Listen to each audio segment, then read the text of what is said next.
Meja ni kosong lah. Raya nak dekat ni. Kalau budak-budak datang, apa nak hidang? Bajet tak banyak. Kuih raya pula mahal sekarang. Kat mana tempat yang sesuai dengan bajet aku? Bajet pula aku target kurang dari RM50.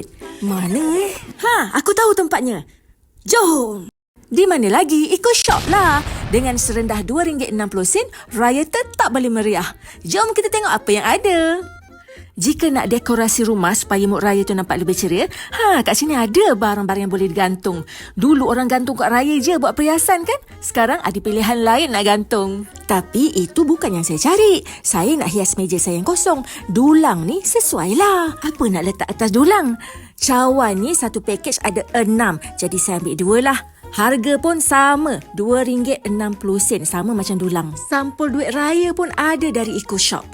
Bolehlah ambil satu. Yang ini pelita buluh pun ada untuk sesiapa yang nak hias luar rumah. Ada bermacam warna yang cantik. Setiap satu harga RM2.60 saja. Tapi ini bukan yang saya cari. Yang ni baru betul, sesuai untuk letak atas meja saya yang kosong. Balang kuih raya. Tak sangka ada bermacam pilihan yang cantik rupanya di Eco Shop ni. Bermacam corak dan warna. Ada yang kaca, ada yang plastik. Rasa macam tak percaya balang secantik ni harganya RM2.60.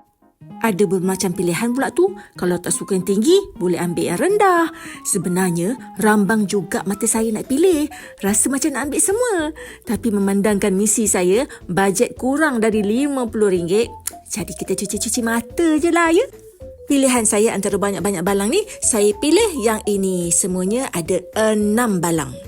Balang dah ada. Apa nak isi dalam balang untuk kuda-kudapan? Terjumpa pula saya kuih bangkit dan kuih kacang. Sesuai lah tu. Yang penting harga mesti RM2.60 satu. Yang ini maruku popo. Ada bermacam-macam perisa. Budak-budak mesti suka. Ni satu lagi yang sesuai untuk letak dalam balang saya. Kerepek rasa kampung. Okey, rasanya dah lengkap dah apa yang saya cari. Jumlah semua berapa? RM49.40. Tengok tu. Sekarang, misi untuk menghias meja. Jom, mula-mula keluarkan dulu semua hasil tangkapan. Kemudian, isilah semua balang yang kosong. Yang ini, balang yang pertama. Yang ini untuk balang yang kedua. Wow! Yang ini untuk balang yang ketiga. Yang ini pula balang yang keempat.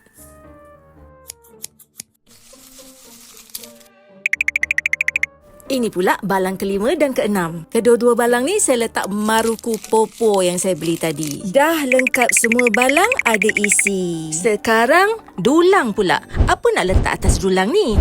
Tentulah jak air dengan cawan. Kalau budak-budak tuang air, tak adalah dia tumpah atas meja, dia tumpah atas dulang. Dah lengkap semua. Dari meja yang kosong tadi, sekarang dah penuh. Meriahkan hari raya anda dengan Eco Shop.